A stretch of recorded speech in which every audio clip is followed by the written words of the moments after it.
Hello students. तो आज की इस वीडियो के अंदर हम शुरू करने जा रहे हैं हमारा नेक्स्ट टॉपिक सेल चैप्टर का, दैट इज सेल थ्योरी के बारे में। तो वेलकम है आपका हमारे यूट्यूब चैनल हिस्टोन के अंदर। तो चलिए शुरू करते हैं आज का हमारा टॉपिक। तो देखिए सेल थ्योरी। अब देखिए सेल थ्योरी, हमारे पास एक साइंटिस्ट है मैथियस स्लाइडेन। 1838 के अंदर ये कहाँ से हैं? ये जर्मन बॉटनिस्ट हैं। ये जर्मन के रहने वाले प्लांट्स की जो स्टडी करते हैं बॉटनिस्ट हैं। इन्होंने क्या किया, इन्होंने बहुत सारे प्लांट्स को स्टडी किया। स्टडी करने के बाद इन्होंने क्या देखा कि प्लांट्स के जो वेरियस टिश्यूज होते हैं वो डिफरेंट टाइप ऑफ सेल से बने होते हैं। उसके बाद 1839 में एक और जर्मन के रहने वाले जो एनिमल की स्टडीज करते हैं, जूलॉजिस्ट, जिनका नाम है थियोडोर श्वान। उन्होंने एनिमल सेल और प्लांट सेल दोनों की स्टडी करी और उन्होंने क्या बताया कि एनिमल सेल के अंदर सेल वॉल नहीं होती, केवल सेल मेम्ब्रेन होती है, और प्लांट सेल के अंदर सेल वॉल और सेल मेम्ब्रेन दोनों प्रेजेंट होते हैं।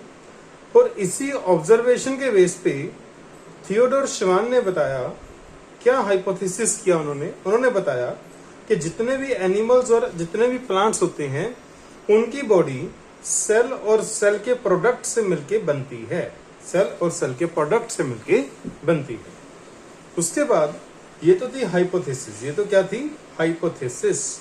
उसके बाद स्लाइडेन एंड श्वान ने दोनों ने मिल करके सेल थ्योरी दी।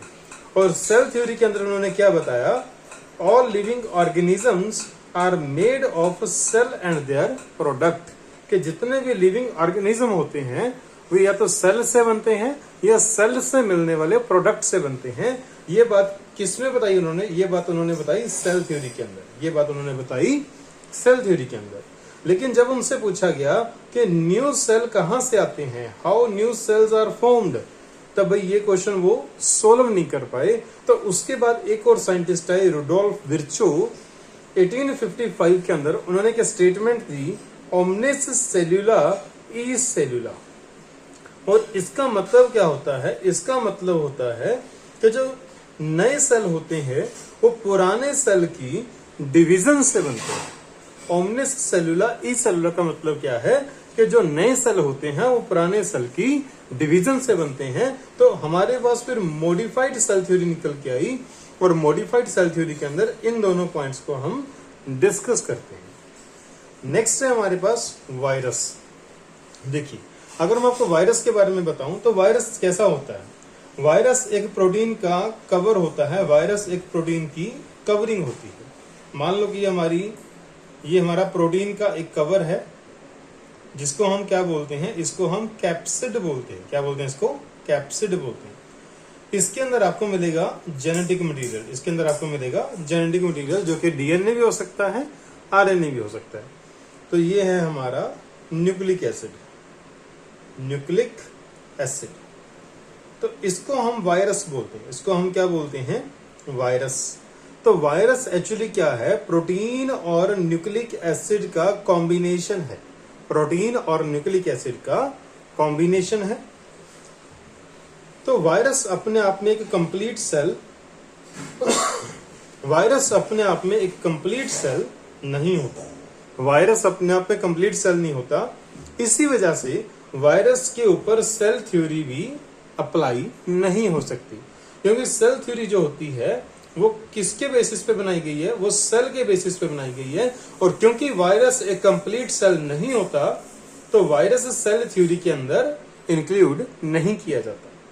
दूसरी बात, वायरस के अंदर एक तो न्यूक्लिक एसिड होता है, दूसरा प्रोटीन होता है। तो वायरस एक न्यूक्लियो प्रोटीन मॉलिक्यूल होता है। तो वायरस जो होता है वो न्यूक्लियो प्रोटीन पार्टिकल्स होते हैं।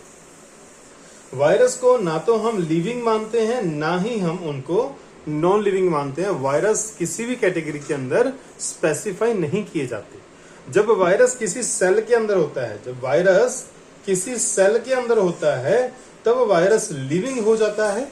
लेकिन जब वायरस किसी लिविंग सेल के अंदर नहीं होता, सॉइल के अंदर होता है, वाटर में होता है, एयर में होता है, एबायोटिक कंपोनेंट्स में होता है, तो वायरस नॉन लिविंग हो जाता है। एक आपको साइंटिफिक एटीट्यूड बता दूं, देखिए जब भी कोई डिस्कवरी होती है, जैसे सेल थ्योरी की डिस्कवरी हुई, सबसे पहले एक आइडिया दिया जाता है, उस आइडिया को हम हाइपोथेसिस बोलते हैं।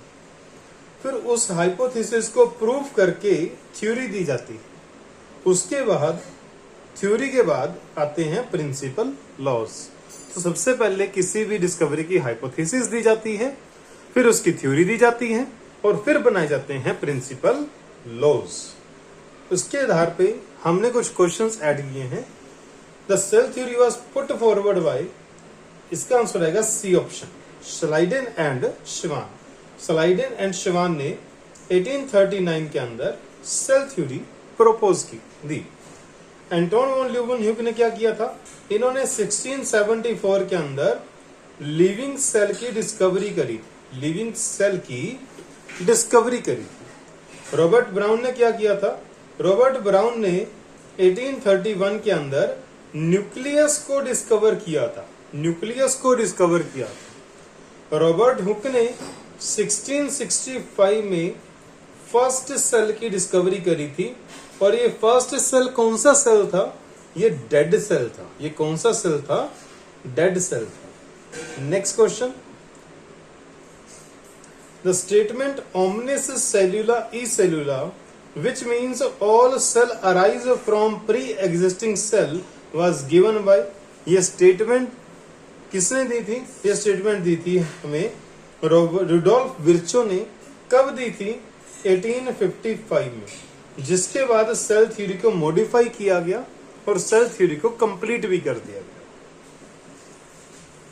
नेक्स्ट देखिए, इस टॉपिक के ऊपर हमने 2 ही क्वेश्चन डिजाइन किए। आई होप कि आपको ये वीडियो अच्छी लगी होगी। अगर आपको ये कंटेंट अच्छा लगा है तो नीट के बच्चे इसका पूरा फायदा उठा सकते हैं। अपने दोस्तों के साथ इसको शेयर करिए ताकि हमें भी इन वीडियो बनाने का मोटिवेशन मिल सके। लाइक करें, अगर कोई डाउट आता तो कमेंट करें, अपने दोस्तों के साथ शेयर करें। Thank you, have a nice day. Next video के अंदर हमारा टॉपिक रहेगा एन ओवरव्यू ऑफ सेल।